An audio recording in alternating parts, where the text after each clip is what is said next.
pokoknya hari libur tanggal merah. Jadi kemungkinan kuliahnya bukan kemungkinan, berarti kuliahnya libur lagi. Berarti sudah 2 kali libur ya. Nanti kita pikirkan untuk mengganti di kelas lain sehingga kita bisa maksimal di dalam proses perkuliahan. Kecuali kalau nanti saya akan menyampaikan kuliah model asinkronus misalnya.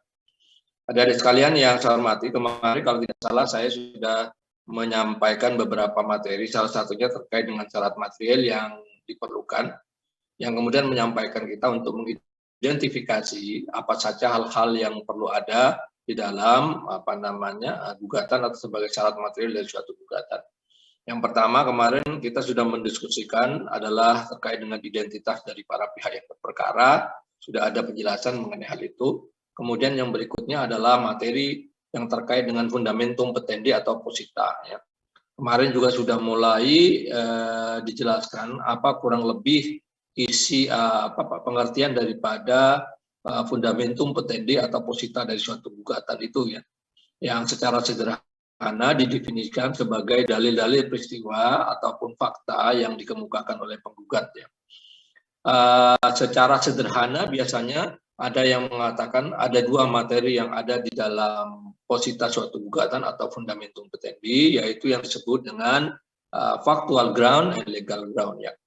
Yang pertama yang disebut dengan peristiwa atau kejadian-kejadiannya atau fakta-faktanya atau fakta-fakta hukumnya, dan yang kedua adalah dasar hukumnya ya. Nah, kemudian ada yang mencoba memerinci ya. 2 hal yang disebut dengan fakta dan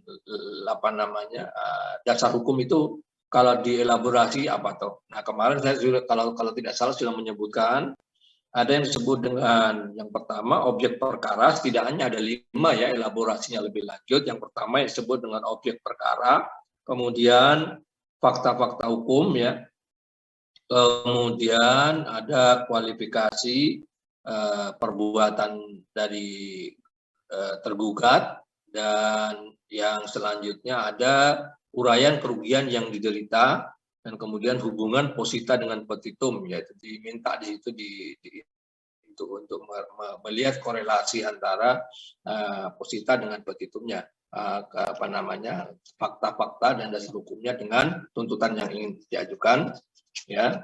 Dan itulah beberapa hal yang kemudian menjadi hal yang dirinci lebih lanjut dari apa yang disebut dengan materi posita yang terdiri dari factual ground dan legal ground. Nah, dari sekalian yang saya hormati, ya nanti kalian bisa baca di buku literatur ini. Saya juga lihat di salah satu buku literatur bahwa kalau terkait dengan objek perkara ini yang disebut sebagai istilah objek litis ya, di mana ini dianggap sebagai titik penting dari suatu gugatan dan suatu pemeriksaan perkara, karena nanti objek perkara inilah yang akan menjadi peristiwa yang kemudian menimbulkan hubungan hukum serta akibat hukumnya.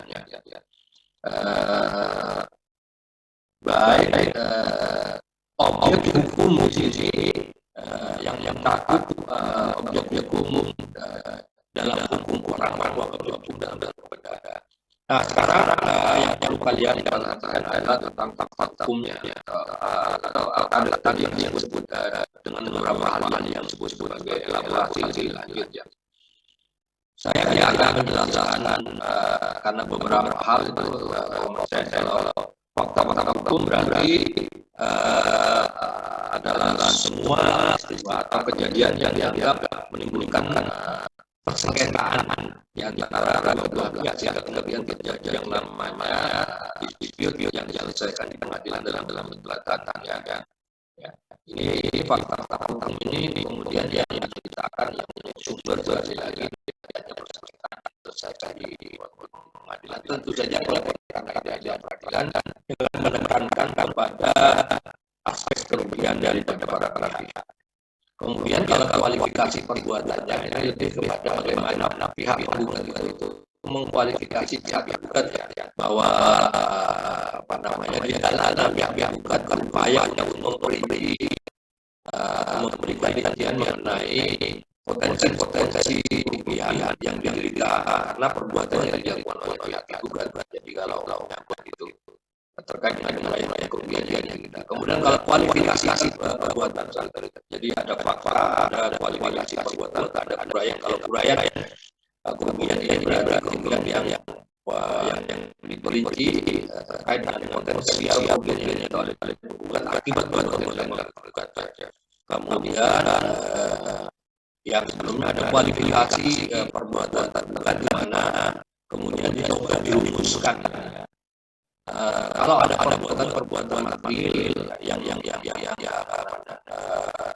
yang dilakukan oleh pihak tergugat, kemudian mengidentifikasi kualifikasi dari perbuatan tergugat itu akan dimasukkan sebagai kualifikasi perbuatan apa? Apakah itu termasuk misalnya perbuatan melawan hukum, on-record tidak, atau apakah dia termasuk pada kategori investasi? Juga apakah dia kait dengan soal-soal yang misalnya terkait dengan pencabutan kekuasaan valid dan sebagainya. Jadi nanti ada di dalam posisi mereka yang melakukan gugatan sebagai penggugat juga perlu identifikasi dan mengkualifikasi perbuatan tergugat supaya termasuk perbuatan material dalam istilah yang apa. Kemudian juga ada saya kira yang berikutnya adalah soal hubungan hukum, hubungan antara posita dengan petungnya. Tentu saja yang harus dibangun komunikasinya kalau gugatan terkait ini adalah bagaimana kemudian bisa dibangun suatu konstruksi yang menunjukkan relevansi yang kuat. Jadi konek antara posita dengan tuntutannya atau petungnya. Ya kan? Karena itu setiap poin posita atau apa-apa yang disampaikan di dalam posita itu nanti harus koheren dan mengarah kepada tuntutan ayat-ayat. Jadi itu yang harus jangan sampai kemudian membuat posita justru yang tidak afirmatif terhadap tuntutannya atau petungnya. Malah kemudian dikonstruksikan dan sifat mementahkan dan menegasikan itu, jangan sampai seperti itu urusannya. Jadi harus ada upaya untuk mengkonstruksi hubungan yang menunjukkan relevansi yang antara posita dan petungnya. Kalau misalnya ini adalah tentang positanya banyak bertindak secara logis mengenai tentang dan sampai terjadi sengketa misalnya kemudian terjadi sebuah transaksi, maka tuntutannya juga mengarah pada tuntutan agar tergugat membayar misalnya sisa utang yang belum dibayarkan sebagai bentuk prestasi yang dilakukan oleh orangnya. Itu juga termasuk di dalam jadi tidak cukup pokoknya yang harus dibayar biasanya tadi juga banyak. Nah ini nanti kalau ada omongan ternyata bicara soal seperti itu. Nah itu nanti ada bacaan sendiri di literatur ya kalau soal posita gugatan. Jadi setelah identitas ada posita gugatan itu ada fakta ground dan middle ground dan ada yang mengelaborasi bahwa itu semua bicara tentang objek perkara, bicara tentang fakta hukum, bicara tentang kualifikasi perbuatan, bicara tentang uraian dan kemudian yang diminta oleh pihak penggugat karena perbuatan dari pihak penggugat, kemudian hubungan posita dengan petuntut yaitu peristiwa dan dasar hukumnya dengan tuntutan yang diajukan dan itu memang harus mempunyai semacam relevansi yang kuat atau konstruksi yang harus koheren antara posita dengan tuntutannya. Nah, selanjutnya adalah petitum. Jadi materi berikutnya dari suatu gugatan itu adalah syarat material adalah adanya petitum atau secara definitif ya.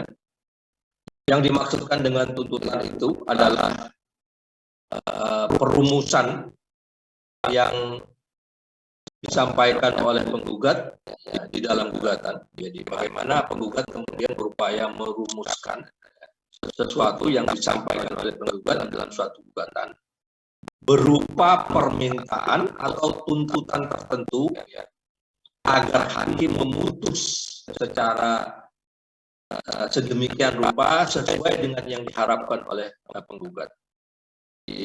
Sederhananya, petitum itu adalah hal yang diminta kepada hakim supaya diputus ya, dan itu sesuai dengan yang diharapkan oleh penggugat. Secara sederhana, ya, di dalam buku-buku literatur tentang hukum acara perdata itu sering disebutkan bahwa terkait dengan petitum ini harus dirumuskan secara jelas dan tegas. Dimana kita juga waktu berbicara tentang permohonan, kita bicara soal ini bagaimana signifikansi atau arti penting dari perumusan dari tuntutan itu yang diperlukan kejelasan dan ketegasannya. Harus memenuhi nomor terukur dengan sangat jelas dan tidak bisa kemudian dirumuskan dengan cara yang abstrak yang tidak terukur dan tidak jelas. Begitu juga terkait dengan gugatan, karena kalau nanti ada rumusan yang dikemukakan secara jelas dan ada hakim juga yang ingin mengakomodir adanya petitum yang dikemukakan oleh penggugat ini tidak bingung ya, karena dia kemudian bisa melihat dengan jelas apa yang diminta oleh penggugat. Ini juga secara praktis sekali lagi bisa membantu hakim untuk dapat mengidentifikasi dengan jelas apa yang menjadi tuntutan atau permintaan dari penggugat. Nah, kalau kita baca literatur tentang hukum acara perdata, ya, secara konseptual, ya, yang namanya petitum itu dibagi menjadi dua, yaitu yang disebut dengan petitum primer dan petitum subsidiar. Petitum primer dan petitum subsidiar, ya. Saya tuliskan dulu.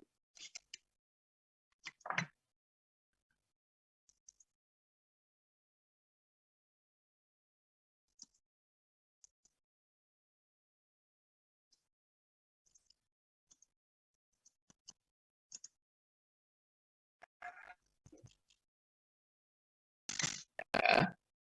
Petitum primer dan subsidiar. Yang primer ini biasanya ada yang membagi dua menjadi pokok dan tambahan.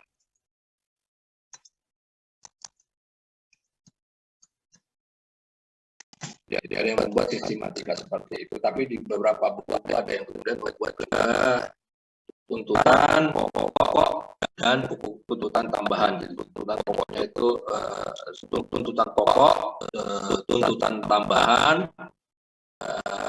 kemudian tuntutan pengganti atau subsidiar. Perhatikan ya. Jadi jangan kalau baca sistematika ini hanya soal cara menyampaikan.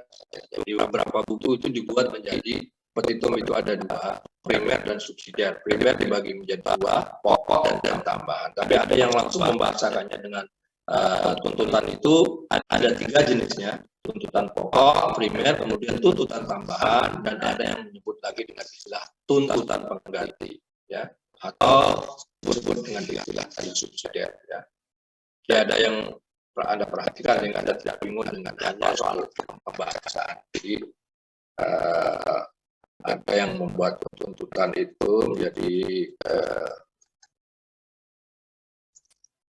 primer, ya, kemudian tambahan, kemudian pengganti atau subsidiar.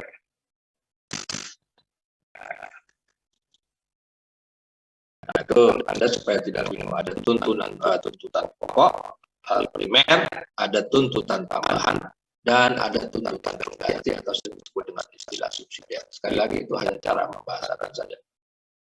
Ada di sekalian yang saya hormati. Jadi seperti tadi saya sudah sampaikan, pada pokoknya namanya petitum itu adalah bagian yang menjelaskan apa yang dimohonkan oleh penggugat agar diputus oleh hakim. Sekali lagi, petitum itu adalah bagian yang menjelaskan apa yang dimohonkan oleh penggugat agar diputus oleh hakim. Kemudian yang berikutnya, tadi saya juga sudah menyampaikan bahwa petitum itu harus diuraikan secara jelas dan tegas. Karena jika tidak dilakukan penguraian secara jelas dan tegas, maka pengadilan bisa menyatakan bahwa gugatannya itu tidak dapat diterima atau obsolete. yang harus diperhatikan. Nah, sekarang petitum seperti tadi saya sampaikan dibagi menjadi dua, yang primer pokok dan tambahan dan subsidiar. Ada yang membuat sistematika pokok, tambahan dan ganti atau subsidiar. Nah, tadi sudah dijelaskan apa materi dari petitum, tetapi kalau berbicara tentang poin yang pertama yang disebut dengan tuntutan pokok atau primer, tuntutan pokok atau primer ini merupakan tuntutan yang paling esensial, ya, paling mendasar dari seluruh materi tuntutan penggugatnya. Karena inilah sebenarnya yang sering disebut dengan tuntutan yang sebenarnya. Yang lain itu berarti dianggap penurut saja atau turutan saja dari tuntutan pokok ini. Jadi yang pokok inilah sebenarnya disebut dengan yang esensial, yang sangat mendasar, karena inilah sebenarnya yang ingin dituntut oleh penggugat yang diminta supaya diakomodir oleh hakim melalui petitum itu.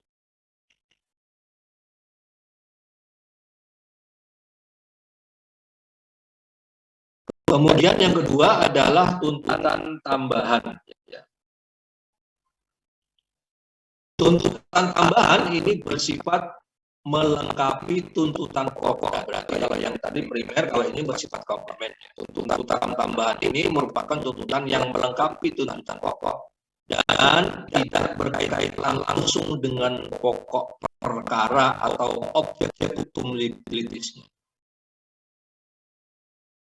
Nah, jadi kalau tuntutan pokok tadi disebut sebagai tuntutan yang bersifat esensial karena merupakan hal yang paling sebenarnya dituntut, maka kalau ini tuntutan tambahan ini dia hanya bersifat melengkapi saja atau mungkin istilah saya itu menunjang dari tuntutan pokok karena tidak berkaitan langsung dengan pokok perkara. Sekarang yang perlu ada identifikasi adalah apa saja yang di dalam praktek itu dikategorikan sebagai jenis-jenis tuntutan tambahan yang merupakan pelengkap terhadap tuntutan pokok. Jadi kalau ada formulasi tuntutan seperti ini, berarti dia termasuk jenis tuntutan yang sudah bersifat tambahan, bukan termasuk pokok. Yang pertama, di dalam praktek kalau ada tuntutan agar tergugat dihukum membayar perkara, berarti itu adalah tuntutan tambahan. Nah, ini berarti nggak masuk ke pokok perkara ya, soal kewajiban daripada tergugat kalau seandainya nanti kalah di persidangan, maka dia akan tuntut dengan tuntutan tambahan oleh pihak penggugat supaya yang bersangkutan atau tergugat dihukum untuk membayar perkara. Yang pertama, kalau ada tuntutan yang meminta supaya dihukum membayar perkara, itu berarti adalah tuntutan tambahan.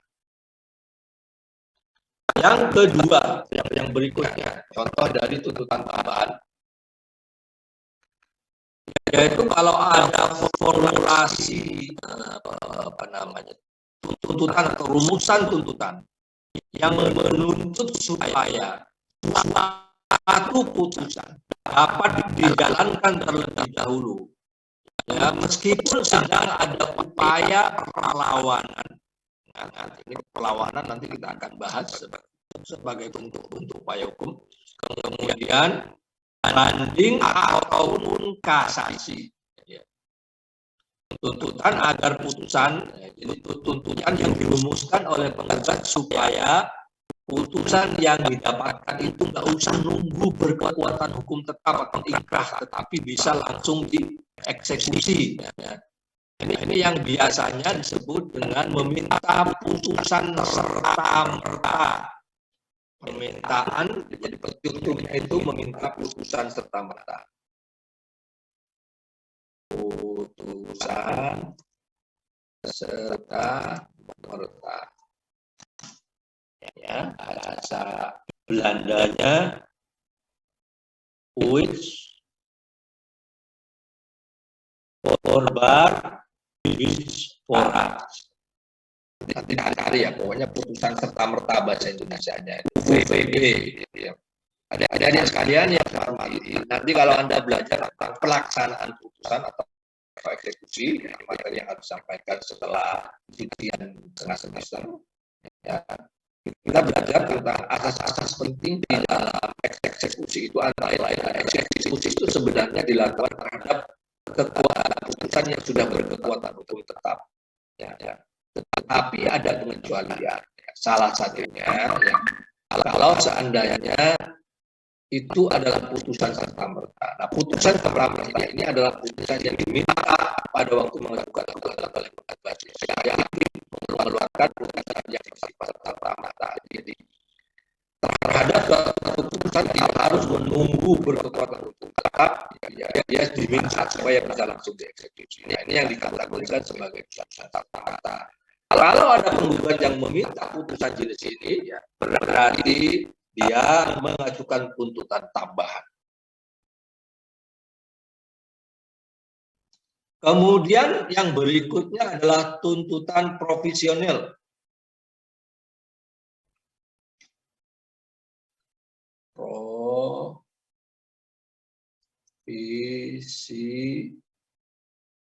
Provisional.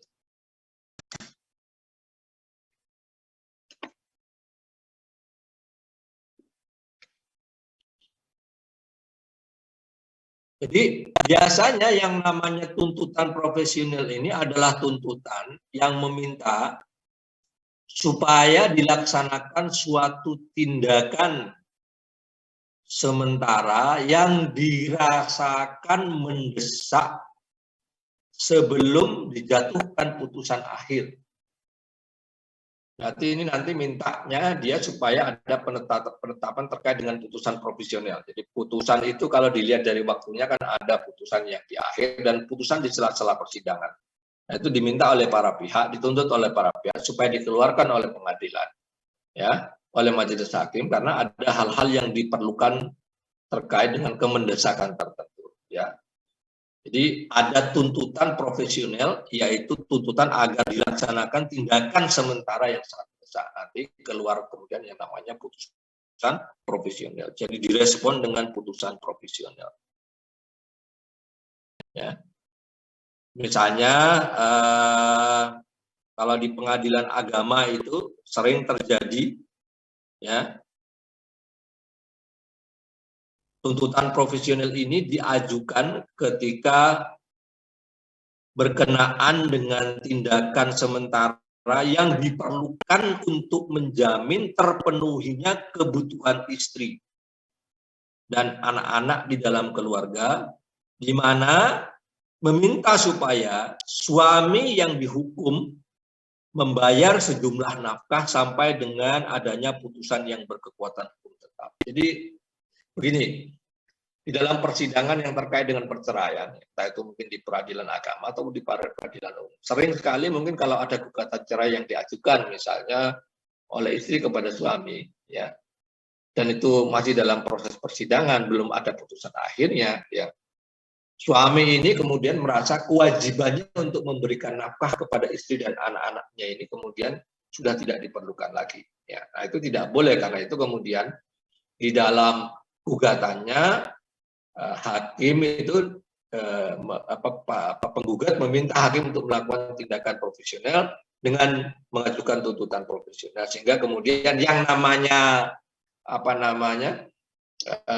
si suami itu ya tidak boleh kemudian dia tidak menjalankan kewajibannya untuk memberikan nafkah kepada anak dan istrinya sampai kemudian datang putusan akhir yang memutus penggugatan perceraian di pengadilan. Nah, dari sekalian yang saya hormati, saya dulu pernah membaca ada kejadian dan ini nyata, ya. Dulu pernah ada LSM di Jakarta namanya LAIP, ya, LSM yang banyak melakukan kajian-kajian yang terkait dengan putusan peradilan. Salah satunya adalah melakukan putusan kajian dan salah satunya di antara yang dikaji oleh LAIP ini, LSM yang bernama LAIP ini adalah putusan-putusan yang aneh-aneh. Salah satu putusan yang aneh itu adalah yang terkait dengan soal tuntutan profesional, larangan menginjakkan kaki di pekarangan kampus. Larangan menginjakkan kaki di pekarangan kampus. Jadi kurang lebih ada peristiwa di mana di sebuah kampus swasta di Jakarta kalau tidak salah, ada seorang dosen yang dianggap melakukan perilaku yang tidak pada tempatnya. Misalnya dia suka berbisnis dengan mahasiswanya, tapi kemudian bisnisnya itu membuat tidak nyaman karena seolah-olah bagi mahasiswa yang tidak membeli produk-produk yang dibuat oleh si dosen ini kemudian bisa berisiko dari aspek nilai dan sebagainya. Kemudian ada yang melaporkan, kemudian setelah dilaporkan yang bersangkutan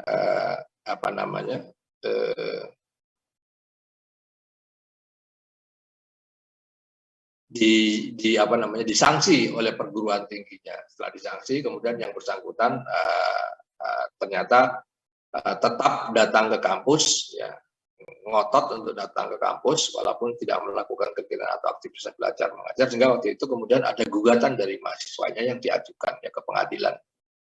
Tetapi di dalam tuntutan profesional yang diajukan oleh Pak mahasiswa yang melakukan gugatan di pengadilan itu, kalau tidak salah mereka juga mengajukan tuntutan profesional yang kurang lebih mengatakan selain merasa dirugikan, yang melakukan tuntutan terhadap kerugian tertentu, mahasiswa juga meminta selama putusan pengadilan akhir itu belum keluar supaya yang bersangkutan dilarang oleh pengadilan, dilarang oleh majelis hakim untuk menginjakkan kakinya di pekarangan kampus, karena dengan cara seperti itu kemudian yang bersangkutan masih punya potensi untuk melakukan perbuatan-perbuatan yang merugikan mahasiswa. Nah, ini contohnya ya. Jadi tindakan yang dianggap perlu dilakukan. Jadi kalau ada tuntutan profesional, keluar yang namanya putusan profesional, ini berarti tuntutan tambahan. Itu yang ketiga. Yang berikutnya, tuntutan tambahan itu bisa terkait dengan atau dirumuskan oleh penggugat ketika tuntutannya adalah agar tergugat dihukum membayar bunga moratorium apabila tuntutan yang diminta oleh penggugat berupa sejumlah uang tertentu yang harus dibayarkan tergugat. Berarti kalau selain hutang pokoknya yang belum dibayar juga minta bunganya, itu berarti adalah tuntutan tambahan. Kemudian tuntutan yang terkait dengan duang som. Jadi duang som ini semacam uang paksa. Jadi tuntutan kalau ada petitum yang dirumuskan oleh penggugat yang meminta supaya tergugat dihukum membayar uang paksa atau duang som atas kelalaiannya dalam melaksanakan isi putusan. Jadi kan bisa kemudian minta misalnya supaya melunasi hutangnya dalam waktu tertentu, misalnya dalam waktu 2 tahun, ya, dengan 3 kali terminasi misalnya itu tuntutan pokoknya dibayar. Nah, tapi kemudian sangat mungkin kalau terjadi pihak tergugat ini tidak bisa memenuhi hukuman pengadilan atau lalai untuk melaksanakan putusan pengadilan. Jadi misalnya dia minta supaya tergugat ini dihukum untuk melunasi hutang 3 termin selama 1 tahun. Tetapi itu tidak bisa dilaksanakan, misalnya termin pertama dia lalai sehingga sampai kelewatan 2 bulan. Nah, masal 2 bulan ini kan ada yang namanya duang som, uang paksa itu yang dijadikan semacam hukuman tambahan. Jadi misalnya kalau selewat per bulan itu dihukum tambah lagi untuk membayar sejumlah uang. Nah, ini termasuk kategori berarti uang paksa. Dan jika formulasi ini diajukan berarti ini masuk kepada kategori tuntutan tambahan. Diperhatikan ya, jadi ada tuntutan pokok, ada tuntutan tambahan, ya. Kalau yang pokok itu langsung terkait dengan pokok perkara, kalau yang tambahan ini tidak langsung terkait dengan pokok perkara, dalam praktek itu ada rumusan-rumusannya, ya, atau formulasi-formulasinya untuk mengidentifikasi apakah ini adalah tuntutan tambahan. Kalau dia menuntut supaya ada pembayaran biaya perkara, kalau dia menuntut supaya ada putusan serta-merta, kalau dia menuntut supaya ada putusan profesional berbasis tuntutan profesional, kalau dia meminta supaya membayar bunga moratoir, kalau dia meminta supaya ada uang paksa atau uang som karena kelalaian melaksanakan isi putusan pengadilan, berarti itu kategorinya termasuk putusan tambahan. Yang berikutnya isi dari petitum adalah tuntutan pengganti atau yang disebut subsidiar. Sering juga disebutkan istilahnya kalau tuntutan pengganti ini dengan tuntutan alternatif. Jadi ya, jangan bingung dengan istilah-istilah sebagaimana tadi saya sampaikan supaya Anda tidak bingung juga dengan sistematika yang dibuat ya. Ada yang buat primer, pokok tambahan subsidiar, ada yang langsung menyebut primer, tambahan dan subsidiar. Nah, di istilah pun juga demikian. Nah, yang dimaksudkan dengan tuntutan subsidiar atau tuntutan pengganti atau tuntutan alternatif ini ya, ini adalah tuntutan yang merupakan antisipasi ya, dari pihak penggugat seandainya pengadilan atau majelis hakim tidak menerima atau menolak tuntutan pokok dari penggugat. Jadi ini adalah klausul antisipasi kalau seandainya tuntutan dari penggugat ini tidak diakomodir oleh pengadilan atau majelis hakim.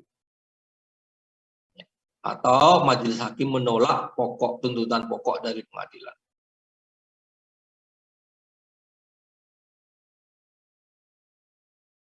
Jadi dalam frasa atau dalam kalimat biasanya dirumuskan seperti kemarin sudah ditanyakan oleh teman Anda terkait dengan tuntutan yang bersifat subsidiar ini, rumusannya biasanya berbunyi ex aequo et bono, meminta supaya diputus seadil-adilnya.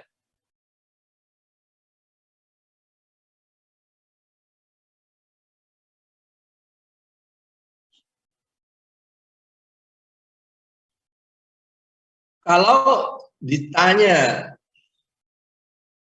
kemarin saya sudah menjelaskan pada kasus permohonan, kalau ada misalnya kemungkinan terhadap diakomodirnya tuntutan yang bersifat ex aequo et bono ini, ya mungkin karena hakim melihat bahwa masih ada relevansinya dengan posita yang dikemukakan oleh pihak penggugat ya.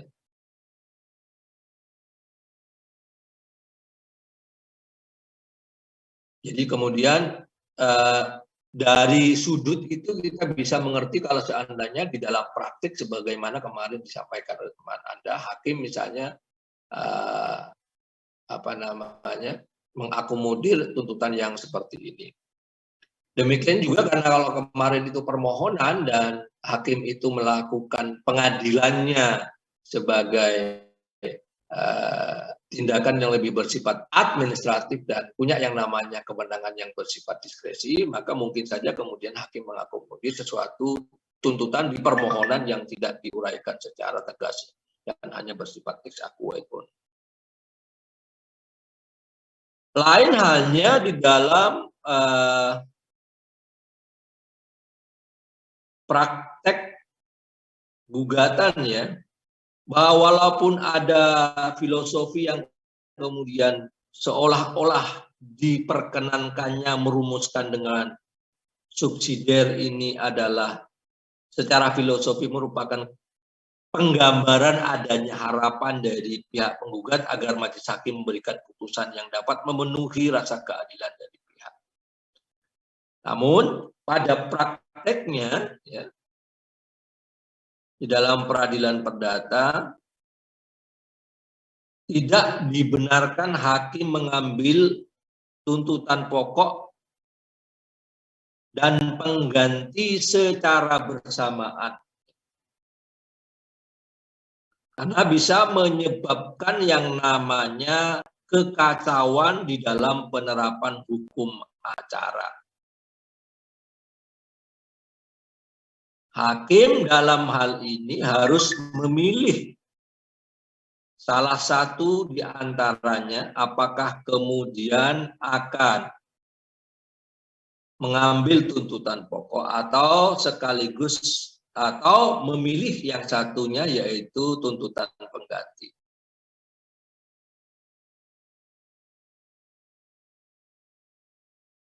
Ini di dalam praktek seperti itu. Namun sekali lagi hadirin sekalian yang saya hormati, nanti kita lihat kasus per kasus ya. Kalau seandainya ada pengakomodasian hakim terhadap tuntutan yang bersifat pengganti seperti ini, maka kita lihat reasoningnya atau alasannya hakim mengakomodir tuntutan yang bersifat pengganti atau subsidiari. Oke, jadi itu yang penting sekali lagi terkait dengan beberapa hal yang menjadi istilahnya kemarin itu syarat material dari suatu gugatan. Mulai dari yang namanya identitas para pihak, mulai dari yang namanya fundamentum petendi atau posita, dan sampai kemudian tadi kepada materi yang terkait dengan tuntutan atau petitum.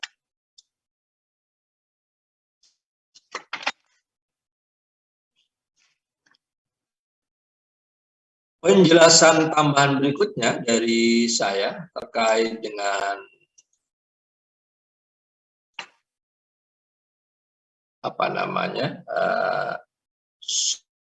substansi materi syarat material dari suatu gugatan ini ada yang terlewatkan, jadi kembali lagi kepada fundamentum petendi atau posita. Jadi kita sudah membahas identitas, konteks identitas itu, signifikansinya, kemudian bicara fundamentum petendi atau posita, dan tadi soal petitum. Nah, sekarang saya minta Anda memperhatikan lagi karena ada yang kelewatan saya sampaikan terkait dengan posita atau fundamentum petendi. Sudah saya sampaikan kepada Anda pada intinya bahwa yang namanya fundamentum petendi atau posita itu terkait dengan factual ground dan legal ground, ya, fakta-fakta dan dasar hukumnya. Kemudian diuraikan lagi menjadi beberapa hal ya, seperti yang dimasukkan atau kita diskusikan tadi, mulai yang disebut dengan objek litis, potensi kerugian, dan seterusnya, dan seterusnya. Nah, yang kelewatan tadi saya sampaikan bahwa berkenaan dengan teori penyusunan posita, ya, teori penyusunan posita. Di dalam konsep ilmu pengetahuan hukum acara perdata itu dikenal ada dua teori yang selama ini dikenal, yaitu yang disebut dengan substantiering teori dan individualisering teori. Saya tuliskan di situ ya, di bodinya ini.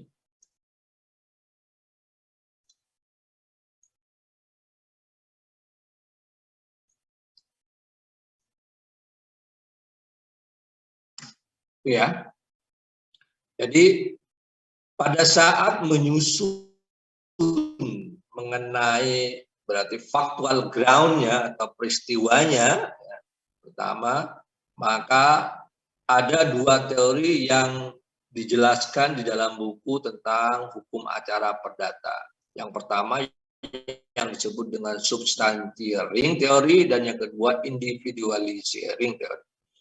Apa yang dimaksudkan dengan substantiering teori? Substantiering teori ini ya artinya bahwa di dalam gugatan atau surat gugat diuraikan sejarah terjadinya peristiwa. Ya, jadi dengan kata lain, selain menyebutkan peristiwa hukum yang menjadi dasar suatu gugatan, penggugat juga menyebutkan kejadian-kejadian nyata yang mendahului peristiwa hukum dan menjadi sebab timbulnya peristiwa hukum tersebut. Jadi saya ulangi, kalau menurut teori substansi ring teori, kalau mau menyusun suatu posita, ya, nggak cuma nyebutin peristiwa hukum yang menjadi dasar gugatan, tetapi juga menyebutkan kejadian yang nyata yang mendahului peristiwa hukum dan menjadi sebab timbulnya peristiwa hukum tersebut. Misalnya kalau ada penggugat yang menuntut suatu benda sebagai miliknya atau mendaku suatu benda sebagai miliknya.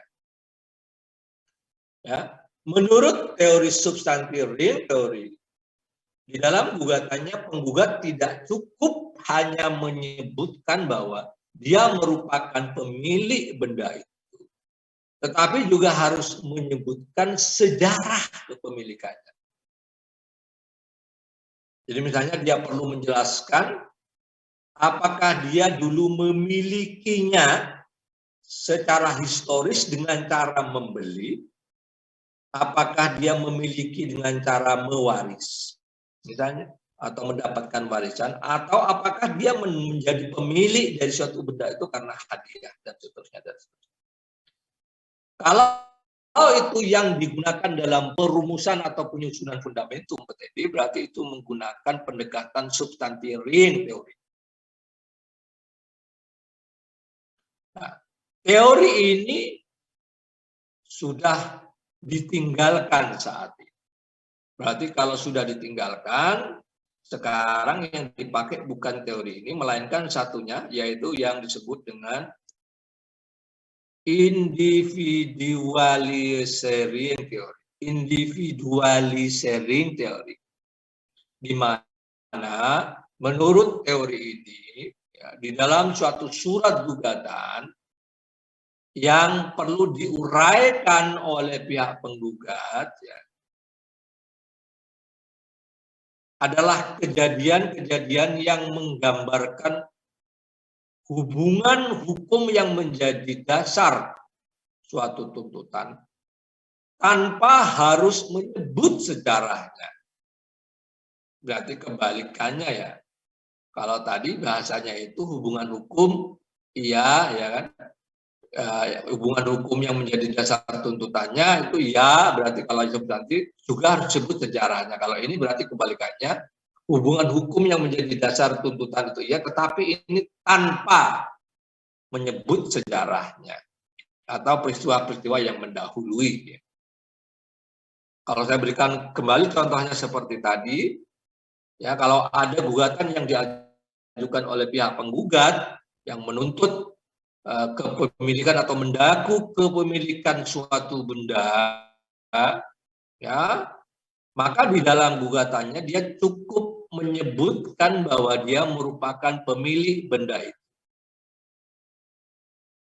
Dasar terjadinya atau sejarahnya mengenai hak milik atas benda itu tidak dijelaskan.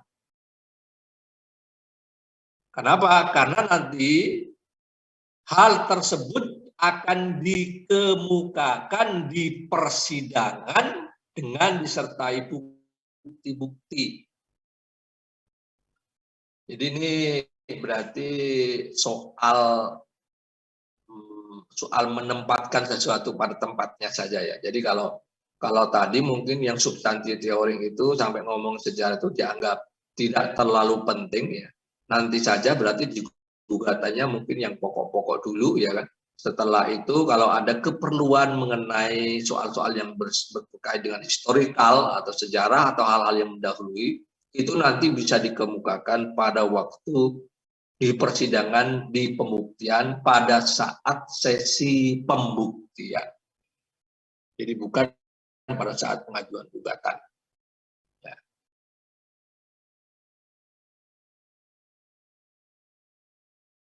Adik-adik sekalian yang saya hormati, ini yang ingin saya tambahkan penjelasan mengenai fundamentum petendi tadi, yang kemudian mengenal ada konsep substansi ring teori dan individualisasi ring teori, di mana saya juga sudah menyampaikan kalau substansi ring teori sekarang sudah tidak banyak dipakai atau tidak dipakai. Yang banyak dipakai adalah individualisasi ring teori. Beda keduanya adalah dengan atau tanpa menyebut sejarah,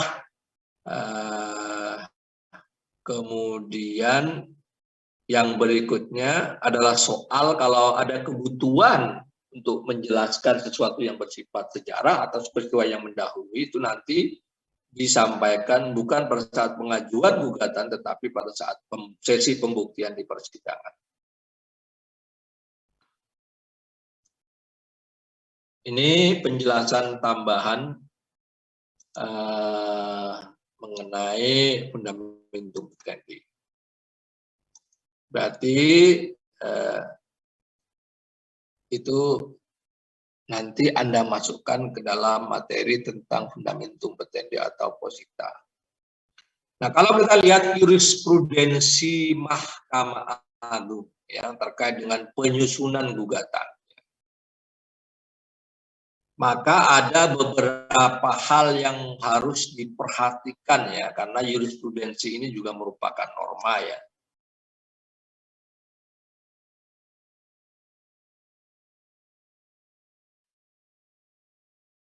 Yang pertama ada jurisprudensi, saya coba kan ini dari salah satu dokumen. Oke.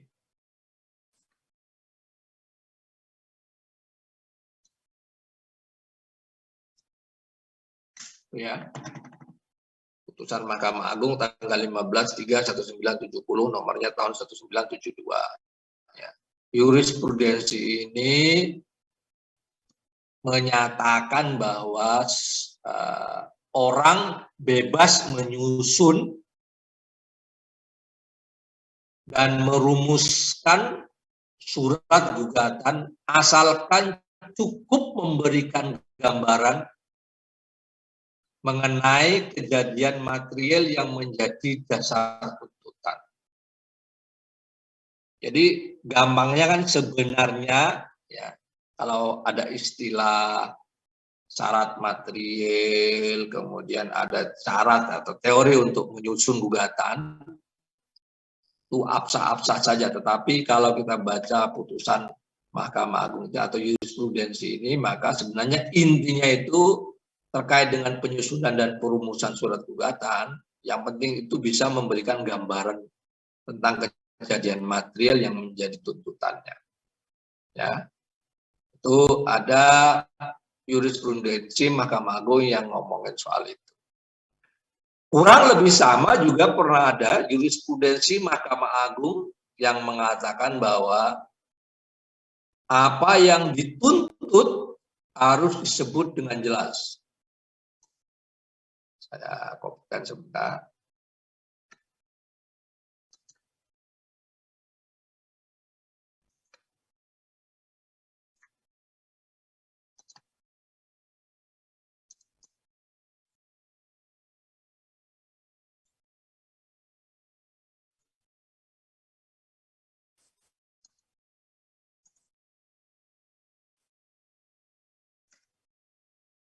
Ini ada putusan, ada jurisprudensi Mahkamah Agung, nomornya sekian, tahunnya sekian juga, yang mengatakan mengenai apa yang harus dituntut itu pada dasarnya harus disebutkan dengan jelas. Jadi kalau yang tadi itu, yang sebelumnya, yang jurisprudensi 72 itu ngomongin soal kebebasan dalam merumuskan surat gugatan, asal memberikan gambaran yang cukup mengenai kejadian material. Kalau ini yang terkait dengan petitum ya, yang kemudian diminta dirumuskan dengan jelas. Kemudian ada juga jurisprudensi yang mungkin relevan dengan ini adalah jurisprudensi Mahkamah Agung tahun 75.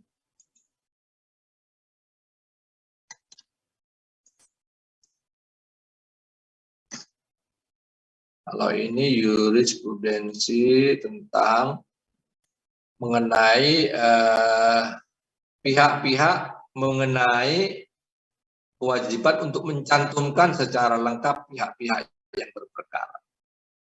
Ya kan? Ini berarti terkait dengan para pihaknya. Ingat ya, selain bicara soal fundamentum petendi atau posita, kita berbicara juga bicara tentang para pihak yang kemarin disebutkan bahwa harus juga jelas diidentifikasi pihak-pihak yang berperkara. Itu karena juga di dalam jurisprudensi Mahkamah Agung sudah pernah dinyatakan soal kewajiban untuk mencantumkan secara lengkap para pihak. Bahkan nanti kalau kita bicara soal kemungkinan tidak diterimanya suatu gugatan, itu kan ada yang disebut dengan plurium litis consortium ya. Suatu gugatan dinyatakan tidak diterima karena kemudian pihak yang disebutkan itu kurang. Kemudian kalau ada juga misalnya jurisprudensi Mahkamah Agung yang mengatakan bahwa terkait dengan gugatan mengenai tanah misalnya harus disebutkan letak, batas, dan ukuran tanah. Saya kopikan sebentar kepada Anda.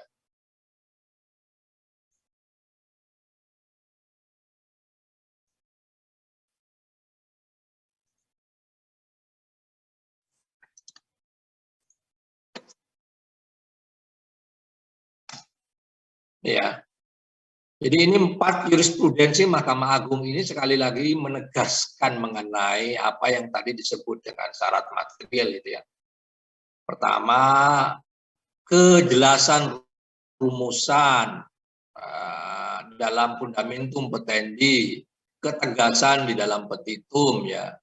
Kemudian kejelasan mengidentifikasi para pihak, dan yang terakhir ini terkait dengan objek perkara ya. Objek sengketa, objektum litis ya, kalau terkait dengan sengketa tanah ya. Jadi memang ini adalah jurisprudensi yang kemudian semakin menegaskan mengenai syarat material yang harus dipenuhi di dalam penyusunan surat gugatan. Sampai di sini ada pertanyaan. Sebentar lagi saya minta izin sebentar ya, mau ke kamar kecil. Tapi sebelumnya kalau ada pertanyaan, monggo.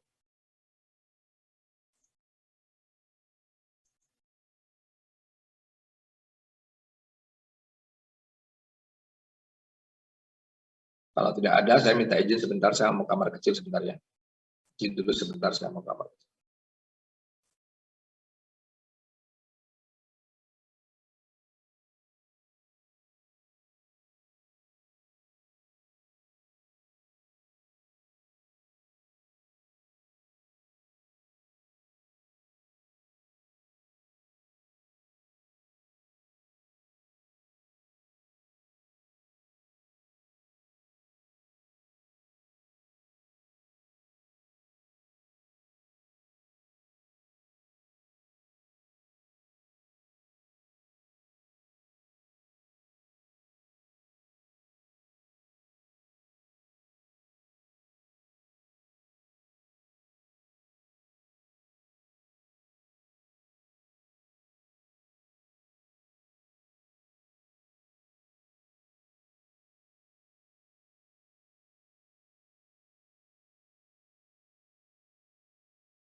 Oke, saya lanjutkan. Sebelum saya melanjutkan ke materi berikutnya, pembahasan subtopik pembahasan dalam cara mengajukan tuntutan hak, yaitu perubahan dan pencabutan gugatan. Selain materi tentang syarat formal dan syarat material yang sudah kita diskusikan, selanjutnya kita bisa menarik suatu kesimpulan antara lain bahwa terkait dengan putusan hakim ya. Jadi kalau ada suatu gugatan yang diajukan oleh pihak penggugat ya, maka hakim kemungkinan akan membuat putusannya. Putusan yang dikeluarkan oleh hakim yang terkait dengan gugatan ini ada dua kategorinya, yaitu nanti bisa menyatakan bahwa gugatan itu tidak dapat diterima atau NO ya, atau menyatakan bahwa gugatannya ditolak. Bahasa Belandanya nanti Anda lihat sendiri aja di buku. NO itu niet onafhankelijk verklaard. Kalau ditolak itu onzeker. Perhatikan ya, jadi nanti tolong dilihat ya, karena saya nggak bisa bahasa Belanda ya saya baca lurus-lurus saja. Jadi ada kemungkinan kalau seandainya nanti tidak memenuhi syarat-syarat itu, ya kalau bisa dinyatakan, kalau tidak dinyatakan tidak diterima, bisa juga dinyatakan ditolak ya. Jadi misalnya kalau saya berikan sekarang contoh-contoh yang mungkin relatif sederhana. Misalnya di dalam suatu gugatan itu ada dalil gugatan, di dalam gugatan itu sendiri ada kandungan saling bertentangan. Misalnya ada dalil gugatan yang menyatakan penggugat sebagai penyewa. Dalam kapasitas sebagai penyewa, ya, penggugat juga menggugat pemilik dan meminta supaya pengadilan menyatakan penggugat sebagai pemilik karena alasan kadaluarsa. Sehingga kemudian oleh karena itu penggugat berhak mengajukan hak pakai. Perhatikan ya, di sini kan saling bertentangan semua itu. Penyewa, tapi kemudian minta supaya ditetapkan sebagai pemilik, ya dasarnya daluarsa yang kemudian mengajukan, atas dasar itu dia berhak juga mengajukan hak pakai. Ya. Kemudian kalau ada rumusan yang terkait dengan ketidakjelasan objek gugatan, di mana misalnya di dalam suatu dalil gugatan itu tidak ditegaskan secara jelas dan pasti hak dari penggugat atas objek yang disengketakan, sehingga dianggap tidak memenuhi syarat dan dinyatakan tidak sempurna. Misalnya karena hak penggugat atas tanah yang diperkarakan itu tidak jelas, kemudian menjadi blur di situ mengenai hubungan hukum dari penggugat dengan objek sengketanya. Padahal mestinya jelas dulu dia posisinya adalah pemilik, penyewa, atau pemakai.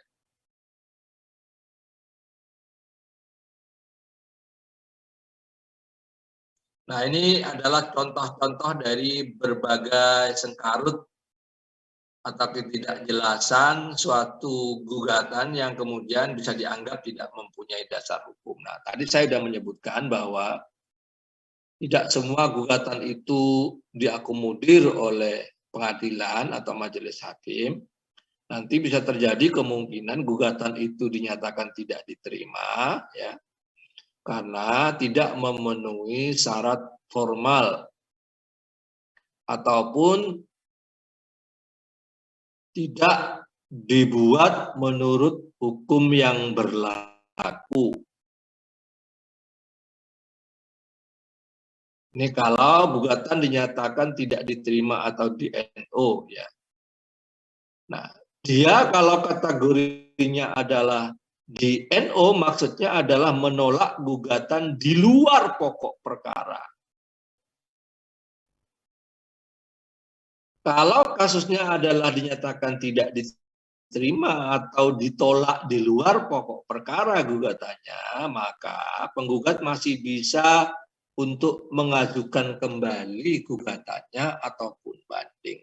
Antara lain karena memang belum masuk kepada pokok perkara.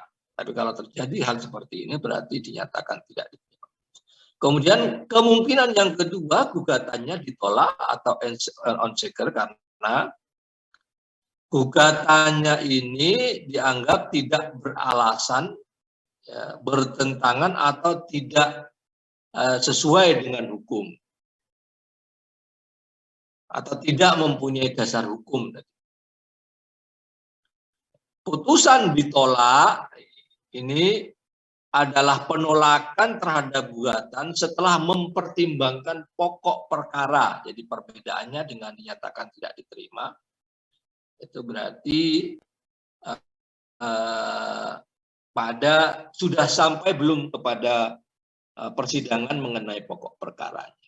Kalau belum sampai kepada pokok perkaranya atau di luar pokok perkara, berarti nanti akan dinyatakan gugatan tidak diterima atau di NO. Tetapi kalau sudah masuk kepada pokok perkara dan ada pertimbangan mengenai itu, berarti dia kemudian dinyatakan ditolak.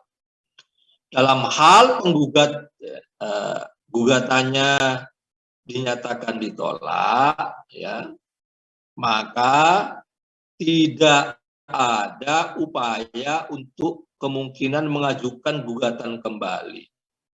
Tetapi dia bisa mengajukan upaya hukum banding. Ini nggak ada diulang, itu nggak ada.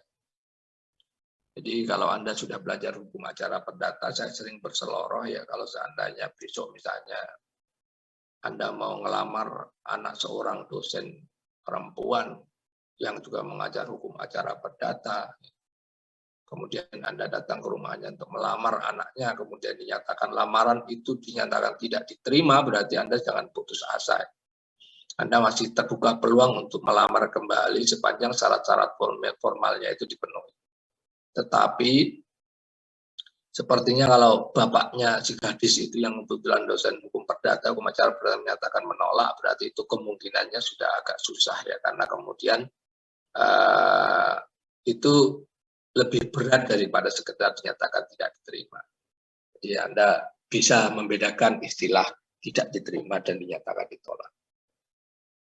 Oke, nah jadi sekalian yang saya hormati, selanjutnya kita akan membahas materi sub yang berikutnya, yaitu terkait dengan perubahan dan pencabutan gugatan. Jadi tadi sudah menjelaskan mengenai syarat formil, syarat material. Sekarang kita melihat kalau terjadi sudah ada gugatan, kemudian terjadi perubahan-perubahan dan pencabutan. Perubahan dan pencabutan.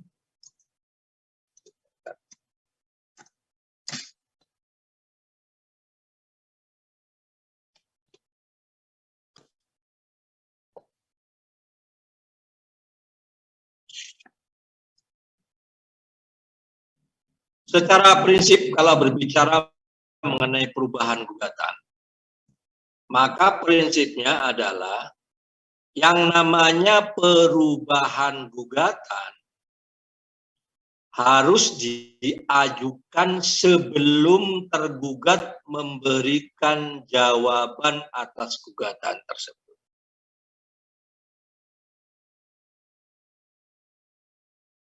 Sekali lagi, kalau berbicara tentang perubahan gugatan, pada prinsipnya yang namanya perubahan gugatan itu harus diajukan sebelum tergugat memberikan jawaban atas gugatan tersebut. Dasar hukum dari prinsip ini antara lain terdapat di dalam pasal 127 RP. 127 RP.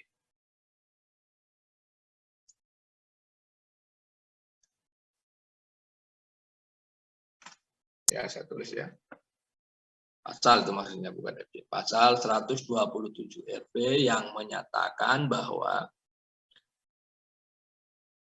penggugat boleh merubah atau mengurangi tuntutannya sampai saat perkara diputus.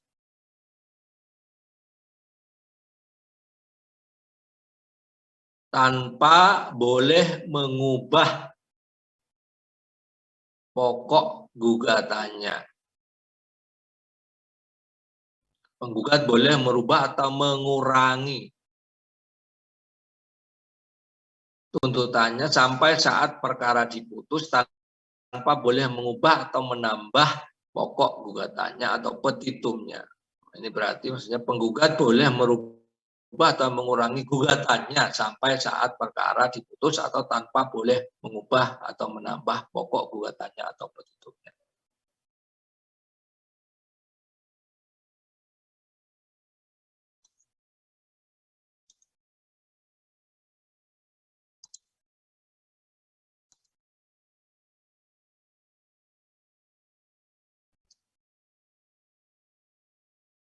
Perhatikan baik-baik terkait dengan perubahan gugatan, berarti yang menjadi isu adalah memerlukan atau tidak memerlukan persetujuan.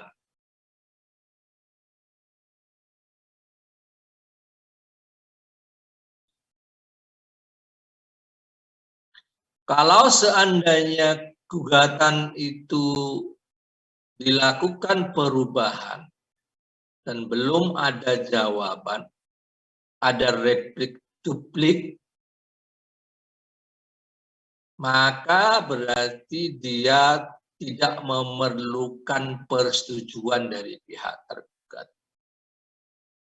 Tapi kalau sudah ada jawaban, ada replik, duplik misalnya sudah sampai di situ, maka perlu yang namanya persetujuan dari pihak tergugat. Jadi kalau ngomongin soal perubahan, hati-hati adalah soal memerlukan atau tidak persetujuan.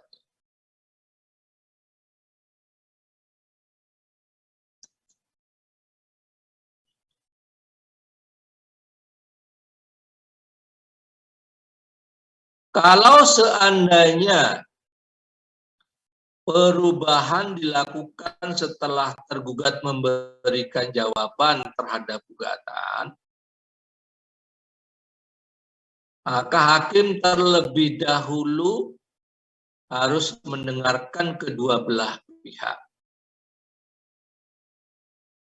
Dan kemudian hakim bisa mengeluarkan penetapan terkait adanya kemungkinan perubahan gugatan ataupun tidak.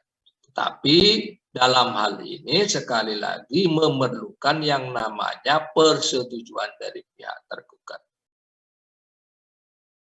Untuk penetapan yang dikeluarkan oleh hakim tidak bisa diajukan banding atau diajukan upaya hukum.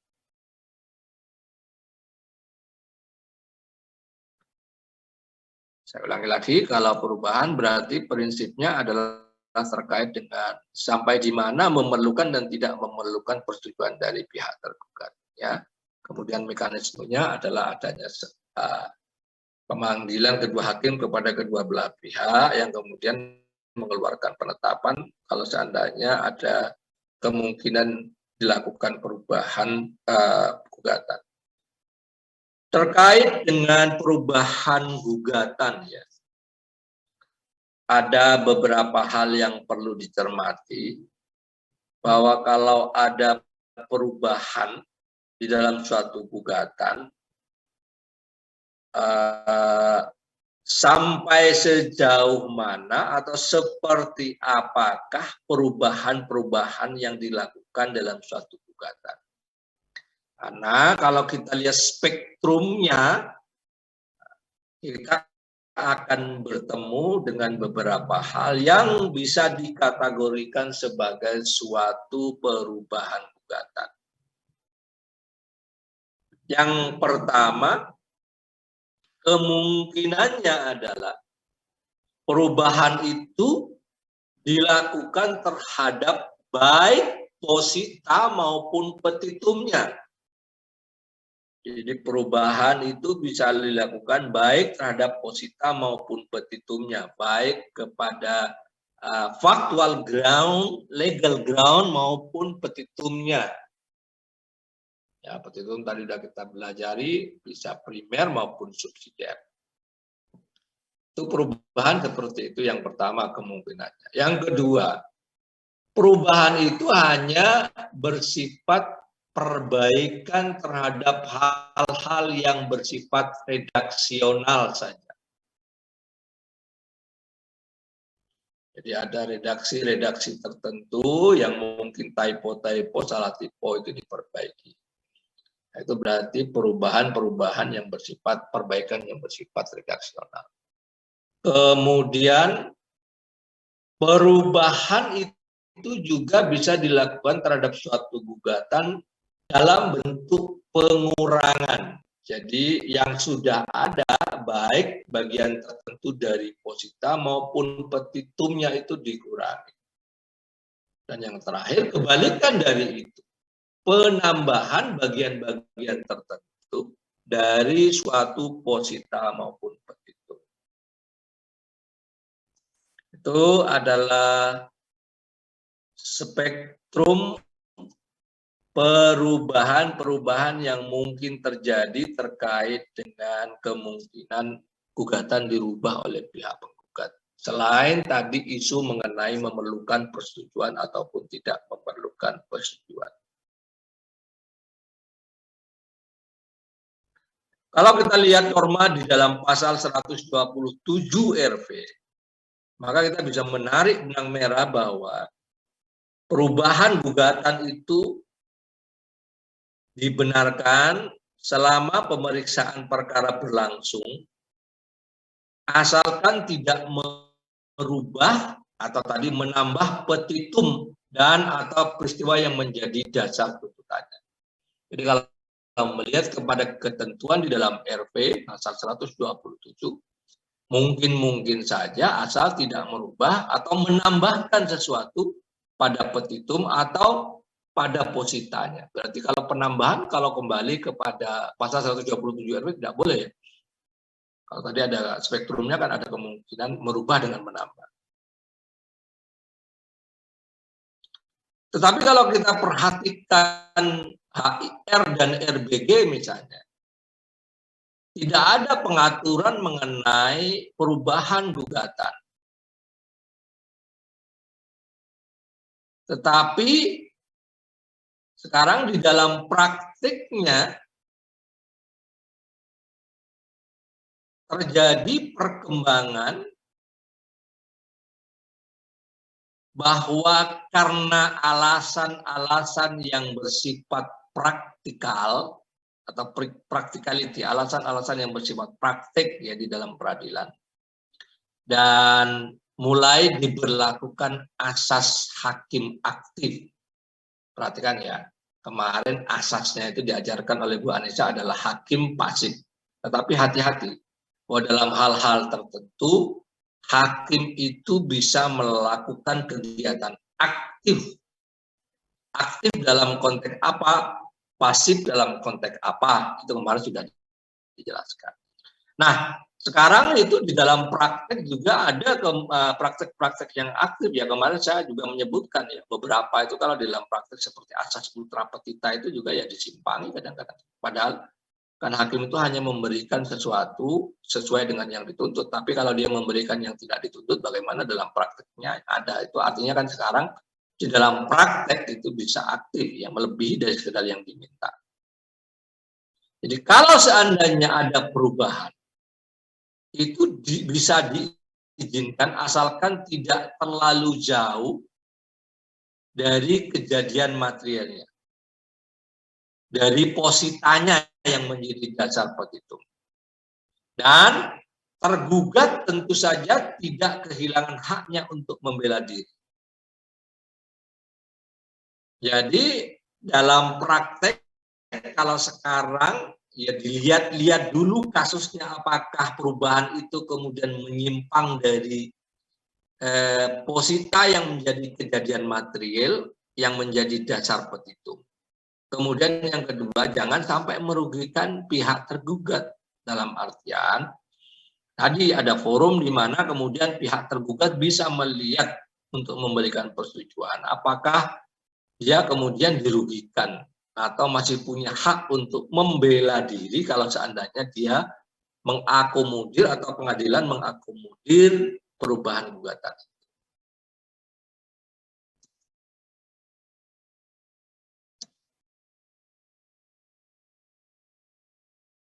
Jadi perhatikan ya, ini nanti bisa jadi ya, di dalam ujian mungkin justru tidak dijelaskan lebih lanjut dengan contoh, tetapi Anda akan diminta untuk memberikan contoh.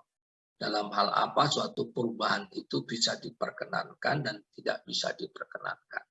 Atau nanti disimulasikan dalam bentuk perkara dan Anda diminta untuk memberikan penjelasan. Jadi, harus diperhatikan titik krusialnya di mana perubahan gugatan itu kemudian bisa diakomodir dan tidak bisa diakomodir.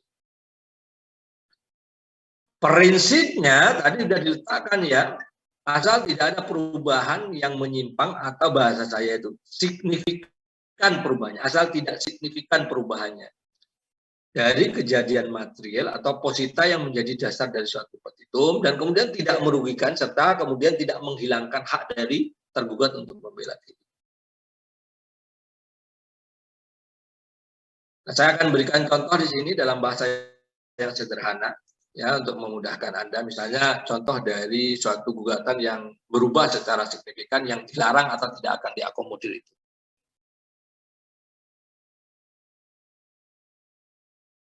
Misalnya ada perubahan petitum, berarti tuntutan yang signifikan.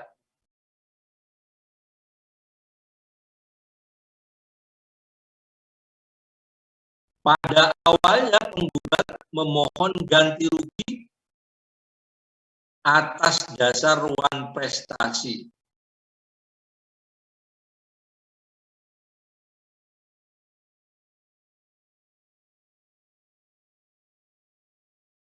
Kemudian dirubah petitumnya itu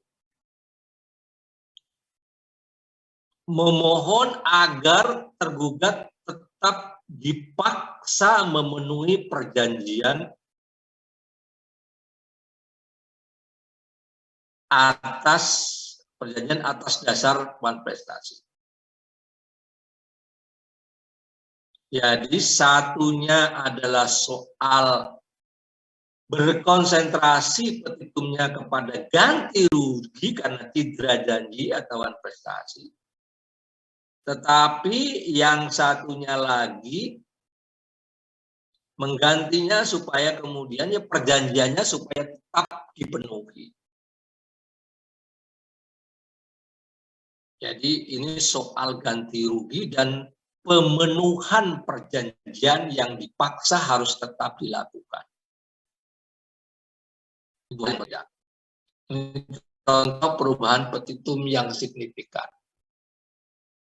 Kemudian tadi disinggung juga agar tidak melakukan perubahan kepada kejadian material yang terdapat di dalam posita yang menjadi dasar petitum. Nah sekarang contohnya kalau posita yang berubah secara signifikan yang tidak akan diakomodir atau dilarang. Jika pada awalnya penggugat melakukan tuntutan perceraian atas dasar perzinahan, kemudian dirubah positanya atau fundamentumnya dengan membuat rangkaian peristiwa yang mana kemudian dasar dari suatu perceraian itu adalah keretakan yang tidak dapat diperbaiki, berarti ini adalah merubah secara signifikan kejadian material yang menjadi dasar suatu petitum. Kenapa menuntut cerai? Karena pasangannya berzina. Kenapa menuntut cerai? Karena ada keretakan yang tidak dapat diperbaiki. Nah, ini berarti sangat signifikan dan hal-hal seperti ini tentu saja tidak diperkenankan.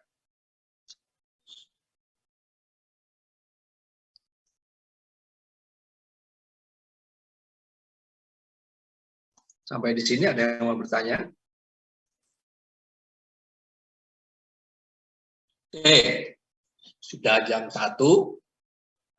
Materi untuk perkuliahan hari ini saya kira cukup ya. Masih materi tentang penuntutan hak, kita sudah masuk ke submateri tentang perubahan dan pencabutan gugatan. Pada pertemuan berikutnya nanti berarti setelah hari Kamis, hari Selasa depan ya, kecuali nanti